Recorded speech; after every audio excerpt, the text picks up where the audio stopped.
perspective, I totally understand if these are awkward.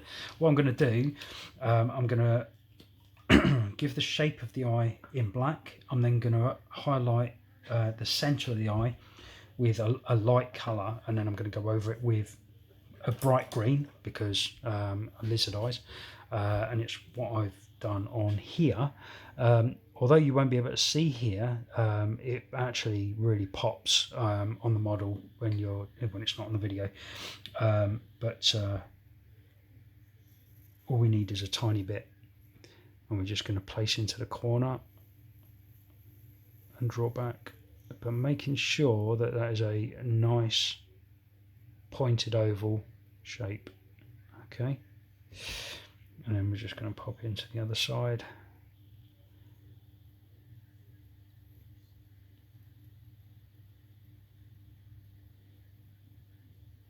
And it's always important to take your time with eyes, because if you mess it up, it's a bummer to go back on. Okay, so I'm going to leave that open actually, because I'm now going to go in with this colour, and I'm going to come back and slant the iris when we come back. Boom, boom, boom. There we go. It's probably a bit much. Just take some of that off. Okay, going back in, and we want a little bit of a, let's get rid of that, a little bit of an outline. There we go. Nice. And this one. Ha, there's not enough paint on my brush. Brilliant. Okay.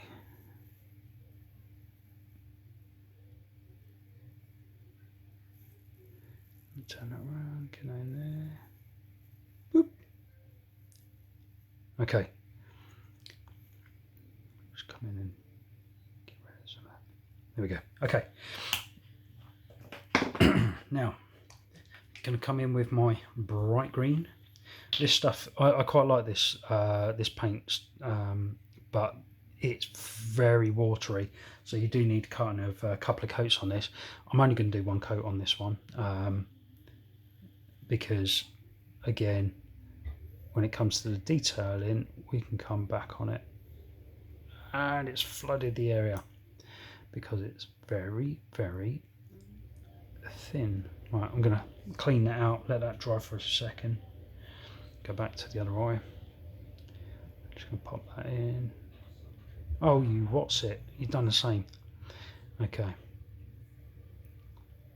Just clean that out. Problem with it being so thin is it will run into the other areas. There we go, that's better. Which is not what it's supposed to do, but there we go. Oh, there we go. That's all right. That's not bad. That's not bad. Okay. Now I will have to let that dry just for a second. So, in preparation, this is where we're at so far. Okay. In a second, I'm just going to pop the slight slit down the centre of the eye, so that it just gives it that reptilian look, and then we're going to work on the flesh tones, so building in the Agrak Surf shade, which will go all over the shoulders and the scaled areas, and then the Seraphim Sepia will go over everything else. Okay, I might then go over with Agrak Surf shade again, just to darken certain areas that maybe look a little bit too pale, but as you can see, by mixing the two, you'll get a really nice blend across it all. So this is a mixture of both as well. Okay, and then again later on we can come in and detail it, and not need to shade it again. Right, I'm just going to take the excess off of there, pop that. There we go, and there we go. Okay, let's see if we can see that. There we go. Okay, looking quite simple. Okay, stay in my hands. I'm covered in paint now, but that's part and parcel of it. Okay, now some people would leave it like that, and that's fine. But again, these the new washes that have come out are great. I say new washes have been out for a while now, but a lot of people still don't use them. Okay, so I'm going to go for, I think I'm going to do Agrax first, and then I'll do this. So I'm going for the scales first and the back of the tail, and then I'll come in and highlight everything else. I will normally leave the weapons until last. Okay, so I'm actually just going to pop this in straight over the top, nice and gentle. Don't be afraid to load it up. So you don't want it like really puddly, but don't be afraid to load it up a little bit. It's got to be able to sink into the model a little bit. Okay, there we go. Let's spread that out a little bit. Okay, yeah, that's all right. Going across the shoulder.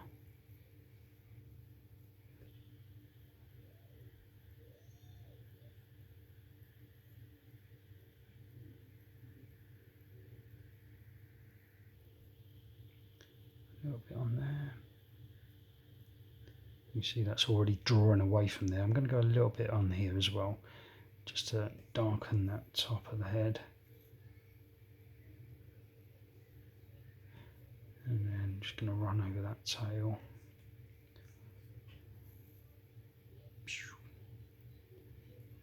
Now this will lighten up because, or the tail will lighten up because obviously it's at the peak, it's at the top, so it's going to run down anyway. But again, we can always angle the model when we paint it again, or shade it again.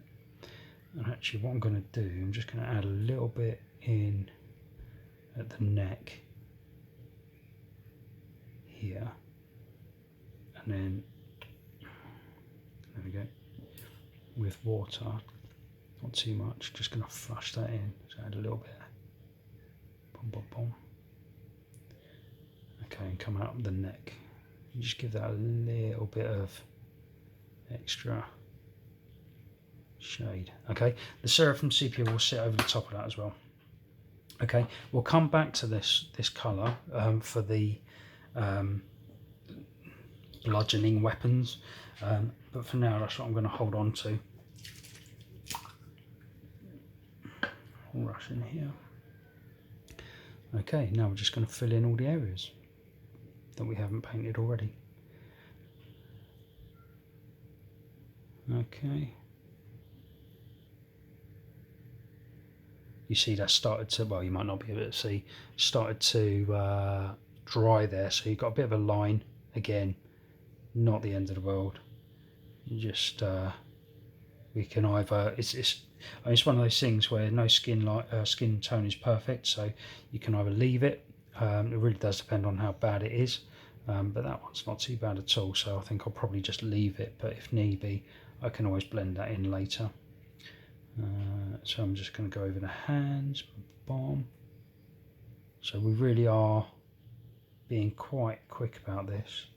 And again, I've been working on some Imperial guys, and I've been, so the archers and stuff, and some halberdiers, and I've been doing about 2 a night, so sometimes 3 a night, 2 a night is about right. Doing speed painting, and I've got to say, I've really enjoyed it. It's been quite fun, and also it tends, when you do an entire unit, I tend to get quite bored, so I'll sit there and I'll do all of the armor, and then I'll do all of the faces, and then I'll do all of the clothing, and you think, oh god, you know, when you get doing units of 30 plus, you think, oh, it's boring. So to do 2 models in a night, it actually gives me, I like it because it gives me a chance to sort of make each one a bit different. So I'll maybe change the way that the face is, or paint a beard on it, or whatever. You know, obviously the guys, I wouldn't paint a beard on a female model, but yeah, it's quite good to keep your interest. I mean, again, when you've been painting as long as some of us, when you're doing big job lots of models, it can get quite tedious, especially when it's they're all uniform, they're all exactly the same. So it's always nice to just add a little bit of extra in there. I'm going to do the face last. I just want to get in here.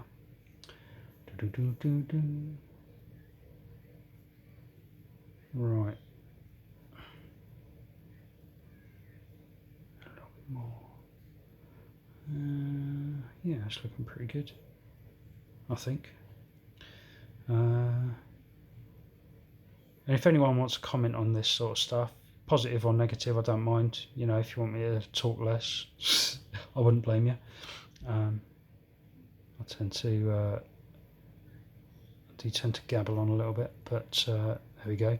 So you can see, ooh, that might be too much, so just wipe a bit of that off.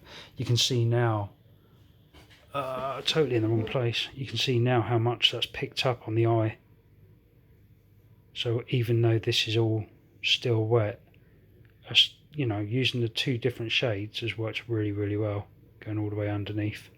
Okay, the Agrax on the bats, I don't know what I'm going to call them, to be honest, but they can be done sort of at the end if you want to, when we go to, that's a little bit sticky, when we go to finish the base, when we go to put it on the base, sorry.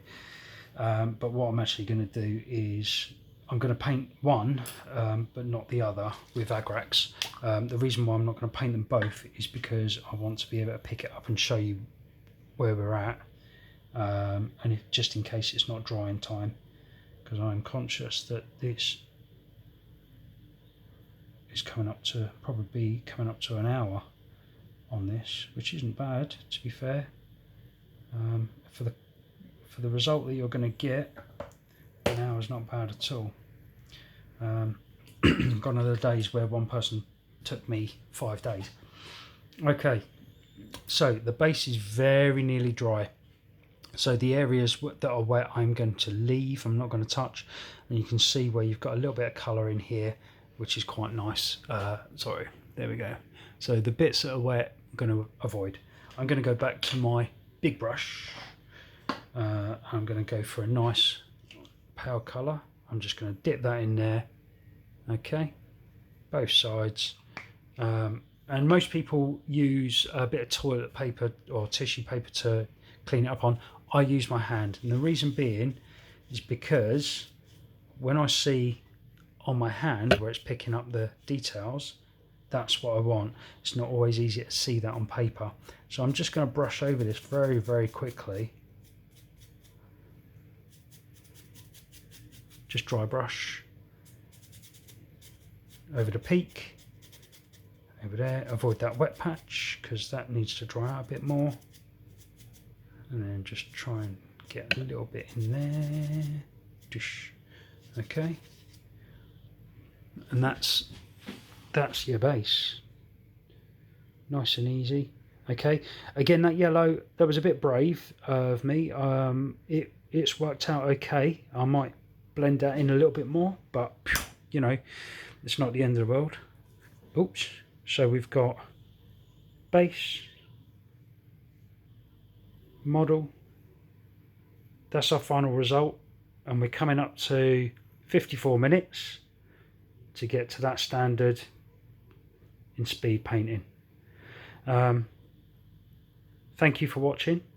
I hope you enjoyed it. I'm looking forward to seeing the comments. And I'm going to do the detailing next week for the models, and hopefully you enjoyed it. Thank you very much. Bye bye.